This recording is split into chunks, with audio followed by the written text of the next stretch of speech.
Hey everyone, this is Professor Adams. I wanted to come on here to give you just some pointers, some tips on giving a persuasive presentation. Also, I'm going to review introductions and conclusions first. Now, I'm not going to go over every single detail in this PowerPoint. I'm actually going to upload this PowerPoint to Blackboard so you can go through it yourself. Just so you can have an idea of what I'm trying to say. Now, your persuasive speech is it's not difficult. You're basically selling a product. But nevertheless, no matter what you're talking about, when we are giving a persuasive speech, and even no matter the textbook you're using, there are some basic principles that you follow. So first and foremost, please forgive me. I've been trying to put this in slideshow mode, and then everything kind of freezes, and so I am going to present just like this. It's the one thing that I tell students not to do, so please forgive me for this, but I really want to go ahead and get this to you because I've been trying to do this video for a few days now. So we're talking about introductions and conclusions first, and that is what we are going to do. So let's go ahead, click here. All right, so when we're talking about giving an effective introduction, there are 4 areas you have to address. That's getting the attention of your audience, establishing listener relevance, establishing speaker credibility, and then stating your thesis. What are you going to do in this presentation? When you give a presentation, it is not, "Hi, my name is Sarah, my name is Jack, and this is my topic." The first reason, that's not an introduction. You have to get the audience's attention. And we do that by a number of different ways. You can ask a question. You want to arouse their curiosity and motivate them to want to know more about whatever it is you're going to say. If I can motivate you and grab your attention, listen, I could give you a presentation on a pencil or a pen, and everyone could leave there just really motivated about pencils and pens if I phrase it right, if I do it right.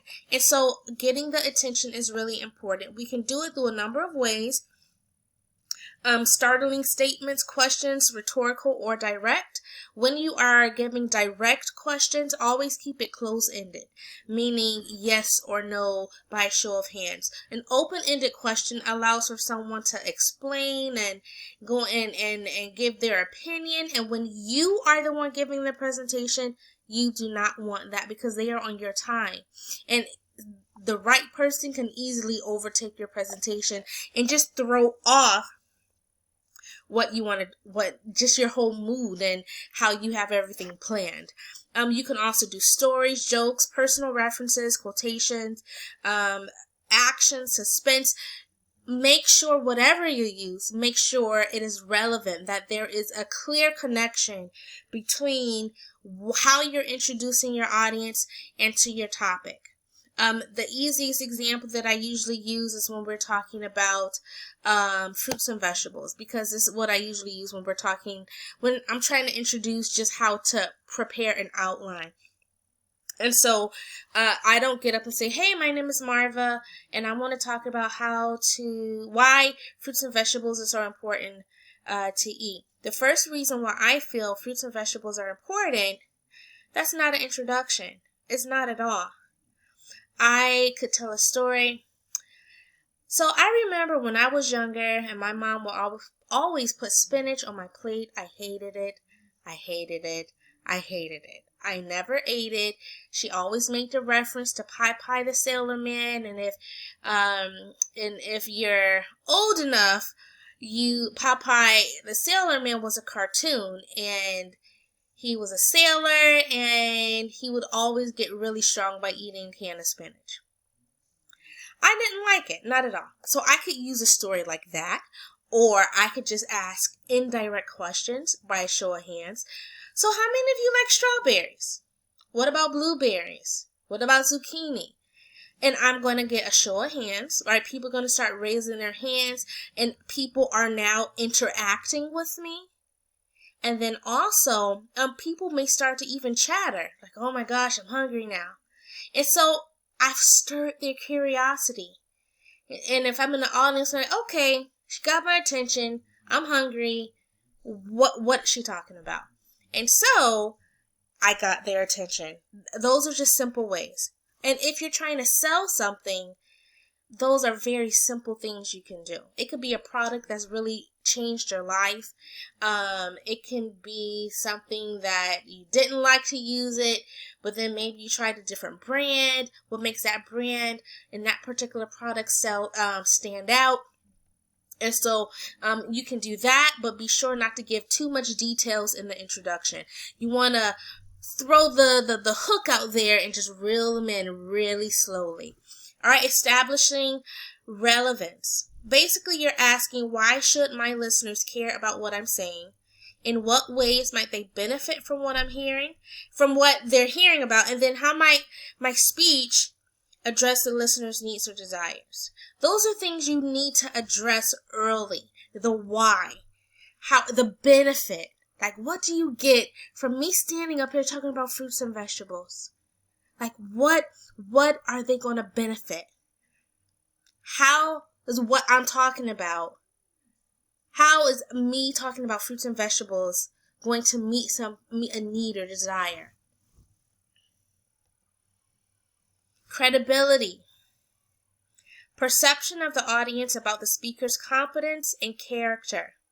We're talking about some type of authority on the subject. Let's switch subjects. If we're talking about swimming, and I just learned to swim last week, I don't have any authority on the topic. If I'm trying to talk about ways to get out of a riptide or swimming techniques, and I just learned to swim, I have no authority at all. However, if I've been a lifeguard for like 15 years, I'm a seasoned veteran in this area, then I have authority. So if I don't have authority or credibility, then I'm definitely going to cite someone who does. And then after that, you state your thesis. Main points should be stated in the introduction. You give a statement that specifies the number of main points, and then you leave specifics for transition statements immediately preceding the main points. Right? A transition can be as simple as, now that I've introduced to you some of the areas we're going to talk about, let's start off with the nutritional value of fruits and vegetables. That statement right there is a transition. You need a connecting statement from one point to another. If my first point is apples and my second point is oranges, what am I going to say in between to make a connection between apples and oranges? If I'm giving an informative presentation on maintenance of a car, and my first point is oil change, and my second point is maybe air filter, what statement can I make to connect oil changes and the air filter together? That may not make sense if you know a lot about cars. But you get the point. There has to be a connecting sentence. And that is what I'm trying to say when you see this phrase, transition statements. Okay? Now, let's transition on to the conclusion. The conclusion is easily forgotten about. People forget about it all the time. And especially when their time is up, it's like, oh, okay, that's my speech. And that's not a conclusion. A conclusion, you summarize your main points. You don't go over every single thing, but you summarize your main points. Create a vivid impression, create a vivid picture. Reiterate some of the benefits of your information. How will your audience benefit from what you have talked about? It should be carefully planned, but it's the shortest part of the speech. It is. All right. Now, when we're talking about the conclusion, we're talking about, it's a short statement and you have to provide a sense of closure. You can't start talking about your last point and then say, okay, I'm done. All right, vivid imagery, an appeal to action. What is it that you want your audience to do? And then you need to verbally state that. If you hear crying in the background, it's my daughter. She is probably tired. Now let's go on to you know what? Let's do some skipping here and go straight to persuasive speaking. Okay. Yeah, let's go to persuasive speaking right here. All right. So let's go to persuasion, because I don't want to take too much of your time. A lot of people don't like persuasion at all. They don't like giving persuasive speeches. A lot of people love persuasion. They love argument. They love going back and forth. Some of you like it, some of you don't. Persuasion is not getting the other person to think how you think and feel how you feel. That's not persuasion. Persuasion is not coercion, which is where we use force, physical, verbal, or mental. And it's not manipulation, where we have to, quote unquote, stretch the truth, right? Trickery or lies, not telling the truth, leaving information out that's pertinent to decision making, including benefits or consequences of decision making. If any of this is a part of your plan to quote unquote persuade, it's not persuasion. It's you're using coercion or you're manipulating and you're lying, and that's really it. And if someone is in the audience and is just as well versed on the topic as you are, they can definitely call you out on that, and that will ruin your credibility and no one will want to listen to you at all. All right. So when we're talking about persuasion, we are talking about influencing attitudes, values, beliefs, or behavior. Attitudes, values, beliefs, or behavior, and that is why some topics are harder to persuade people on than others, right? Attitudes, whether I like something or not. My attitude towards spinach. When I was younger, I hated spinach. It was disgusting. But I got older and I started eating fresh spinach because I never had it. And now I can saute some spinach with some olive oil, some grape tomatoes, some garlic, throw some feta cheese on it. Oh, so good. And so my attitude towards spinach is, whereas when I was younger, I didn't like it, now I do. Is it going to become like a mantra that I live by? Treat others right. Love yourself and eat spinach. No, it's not. But it's just an attitude. Now, values and beliefs and behavior. Now, this is my personal opinion. So you don't have to take this to the bank. But values, beliefs, and behaviors, in my opinion, they are intertwined.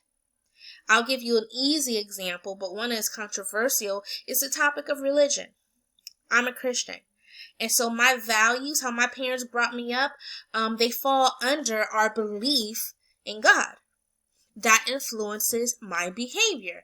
Well, before all this COVID-19, going to church on Sundays, singing in the choir, those are things I enjoy doing. And it's a part of who I am. It's a part of even how I teach. It's a part of me trying to make sure I treat people with respect, with honor, no matter what their background is, that I treat people with love, right? Because we're all different, and just loving people, period, no matter who they are or where they are at in life. That is a part of me. So my values, beliefs, and my behaviors are intertwined. It could be something different though, because my values and beliefs could be someone's attitude. Someone else's attitude could be my values and beliefs. Let's take animals. I don't have this deep connection to animals. I've had one pet. It was a fish, maybe 4 or 5 years ago. His name was Rudolph. He survived about 7 months or so. Then he didn't make it, y'all. He went to fish heaven. I didn't do well. That was my first fish and my first pet. And it just didn't work out. I overfed him. It was not good. Not good at all. But some people's opinion towards animals, it runs deep. It runs deep. Maybe your pet is like part of your family. Other people, it's like, oh no, I don't eat meat.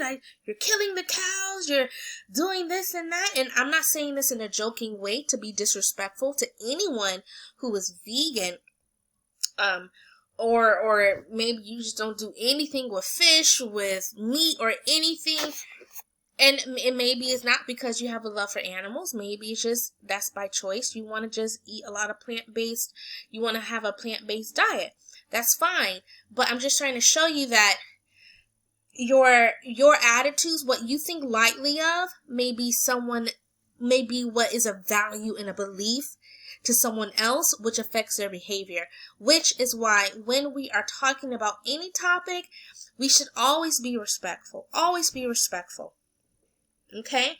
Now, successful persuasive speakers convince an audience to agree with them, change their behavior, or take action. There are a number of different strategies and factors that go into this.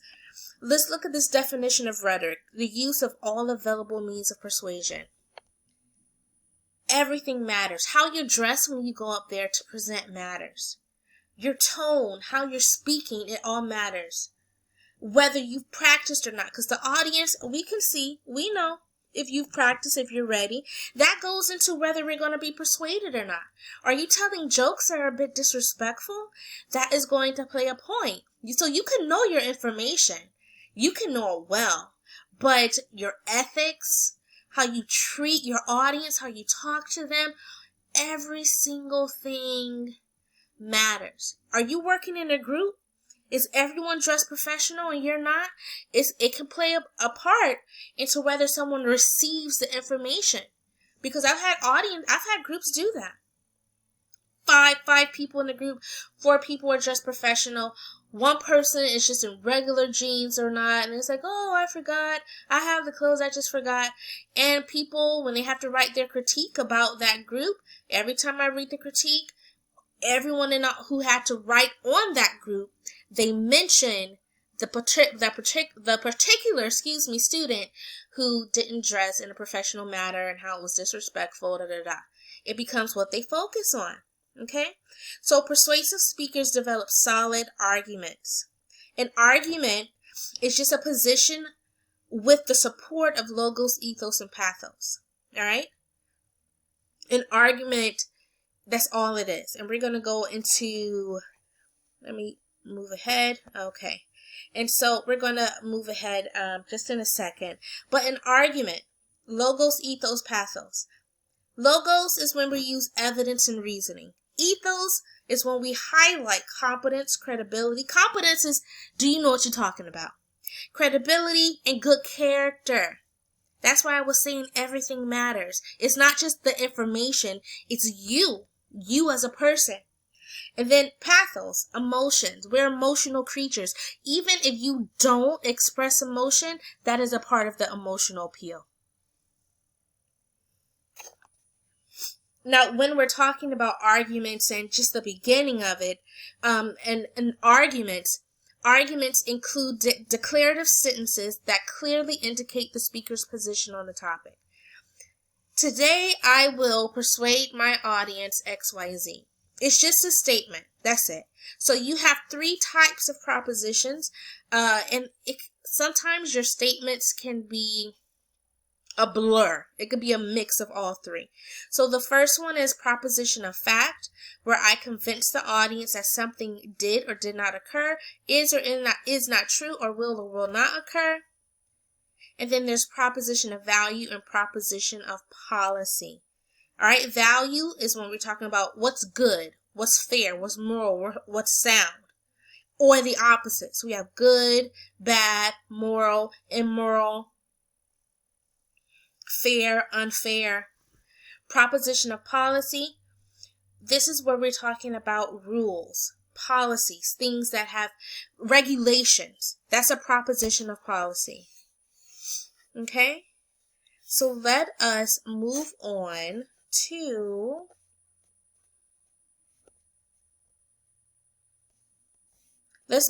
talking about ethos.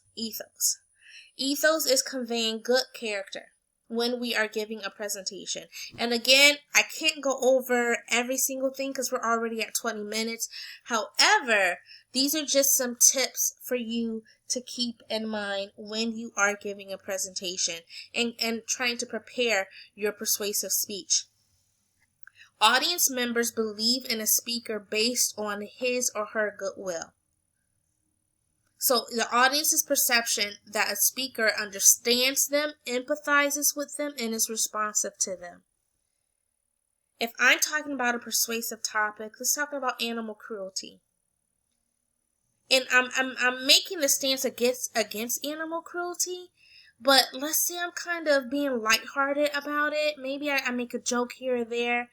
That's not empathizing, because what if someone in the audience had an animal or a dog, let's say a dog, and the dog was mistreated? Maybe the dog was stolen, or you found out the dog was mistreated, or whatever the case. And if I'm in that audience and I feel that, it's like, listen, you're not taking this seriously, then you've already lost me. You've already lost me. Conveying competence and credibility. A speaker's terminal credibility should be greater than his or her initial credibility. So terminal credibility is perception of a speaker's expertise at the end of the speech and the initial perception of a speaker's expertise at the beginning. Basically, how I see you at the end should be greater than how I see you in the beginning. How I see you at the end should be greater than how I see you at the beginning. If I've never met you before and you're speaking, I don't know how good you are. I don't know if you know what you're talking about, but I'm taking your word for it because you're here giving us a presentation on it. So I'm taking a word that, hey, you know what you're talking about. We all do. But at the end of the presentation, after you've presented, what's my take then? That is what this is saying. Your terminal is the end, should be greater than your initial credibility. All right? Also, we explain one's competence. It helps achieve a level of derived credibility. All right? So we have initial, terminal, and derived. Derived is my perception of you during the speech. During the speech. So it's the initial. Then derived is think of my perception of you forming. And then we have terminal. Okay? Things that also assist with that is using evidence from respected sources. Respected sources, not Wikipedia. Not saying, okay, according to Google.com, you guys, I've heard that so much. It is annoying. Google is a search engine. It is a search engine. So when you get up there and you say, well, according to Google.com, this article, you're saying, you're telling me that you don't know how to research. And then look at this last one, guys. Use of nonverbal delivery and vocal expression. If you have prepared this great speech and I cannot hear you, then it's all for nothing. If you have prepared this speech that's really controversial, but you're not using the correct nonverbal cues, then it can affect whether I receive you or not. That's why I said at the beginning, everything matters. Everything matters. If I'm going to talk to you about, essential oils. Essential oils are basically the blood of a plant. That's really what it is. So you have peppermint oil, frankincense. We have so many different ones. If I had to give a presentation on essential oils and why you should buy them, I'm going to use personal experience because my journey on using essential oils, I believe, led me to just making better choices and researching overall. Had I not started doing that, I don't think I would be where I am today. And then the particular product I used, they had other products. And so I started exploring. And I started using a product that I believe helped regulate my reproductive system. And now I have my daughter. And so for me, essential oils are it hits home. It hits home. And so when I'm giving a presentation, you are going to see my nonverbals. If I'm talking about essential oils, you're going to see a different Marva. You're going to see a different Marva. You're going to see someone who's enthusiastic. If I start talking to you about the struggles of having issues with hormone imbalance, you may see me get kind of teary-eyed. And if there are a lot of women in the room, you may see a lot of heads nodding, because if there's someone in your audience, if there's a woman who does not who has not experienced issues in that area, they know someone who does or who has, hands down. And so for me, if I was to give a presentation on essential oils, but then I'm just like, there's no nonverbal, there's no change in my voice, I'm just overlooking that whole area, someone could leave and say, that could have been a good presentation, but I didn't think that they really believed it. And that will lead me to, pathos or pathos. Emotional appeal. Emotional appeal is not always making your audience cry. It is not. There's negative, and then there are positive.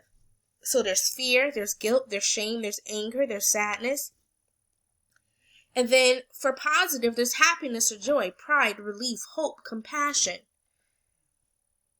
And so when we're talking about rhetorical appeals, sometimes you got to use logos, you got to use ethos, you got to use pathos, you got to use all of them.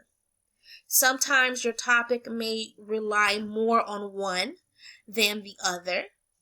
And again, this is just my opinion, but it will don't be afraid to tap into emotional appeal a lot during one part of your speech, and then kind of transition to maybe ethos or logos, where you're talking about reasoning and evidence.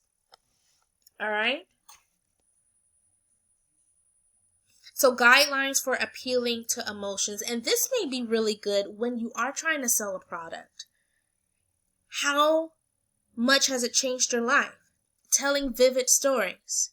So for me, I would say, listen, I was about 23 years old, 22, when the doctor said that there was a chance that I was infertile. They said I had PCOS, XY, and I'm gonna be open, and I'm being vulnerable right now, but it's something that I feel I've conquered.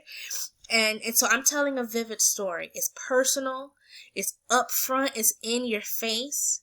Is it my desire to make people cry? No, but I'm being open and I'm being real. I can use statistics, not just any, but something that's startling. Incorporate listener relevance links, right? Making connections with your audience, benefits. We talked about that before. Making sure your presentational aids are vivid as well. Descriptive and provocative language, not provocative as being disrespectful. That's not what we're talking about. Use nonverbal delivery, gestures, facial expressions, all of that. We just talked about that.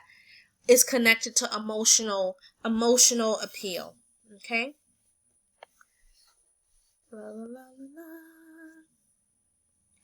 All right, so when you are going to, and I know I skipped over logos, I want you to read that on your own because time is well spent already. But when you are preparing your presentation, you want to make sure, this says organize your persuasive speech using appropriate persuasive speech patterns. Now, some of these are better for really controversial topics, right?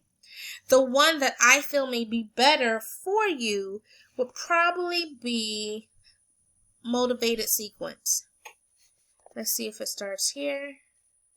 No, it's here. Motivated sequence. I skipped over it. You can look at the other ones, which starts at slide 26. But the full name is Monroe's motivated sequence. It is a problem solution pattern, right? Problem solution pattern with explicit appeals designed to motivate the audience to act. It's 5 steps: attention, need, satisfaction, visualization, and action. I get the audience's attention. I establish need and relevance. I satisfy the audience's need, which really telling them how this is where the meat of your presentation would go. When I'm telling facts, etc. Then you have visualization. How is it going to benefit your audience? And then action. What do you want to do? I think that one may be, out of all that's presented here in the slide, the one that suits the best, if that makes sense to you. The one that suits the best. Problem solution, right? But when you're at the mall and you know the kiosk in the middle, how do they sell? How do they get you to buy? They highlight a problem and they have the solution, right? All you got to do is pay for it. And so that is why I say this one. Now, one of the first ones talks about, let's find it. Criteria, no. Problem solution. Problem cause solution. One of these may suit you as well. It really depends on what product you are going to use. All right. When you are putting together a persuasive speech, you have your introduction, introduce the product, right? You introduce your topic, make sure you establish a need, get your audience to realize why they need to use this product. You, in your speech, you want to highlight your benefits. If you have personal stories, personal testimony, you want to add that in there. If you have credible resources as well, from maybe doctors or scientists or whatever, you want to throw that in there to increase credibility. And then you have your conclusion. Okay, why should I purchase your product? Highlight the benefits. Because if you don't tell me how I'm going to benefit from buying something, I'm not going to buy it. Okay, that is going to be it. It took longer than I expected to go over this. Please go through the slides. Also the other information I have on Blackboard that talks about just outlining. If you have questions, let me know. This is not a face-to-face thing. Usually persuasion is maybe I use like a week, like 2-3 classes to really get down and dirty talking about persuasive presentations, techniques, etc. But that's not something we have right now. If you have any questions, let me know. Send me an email, and I will talk to you guys later. Have a good day. Bye-bye.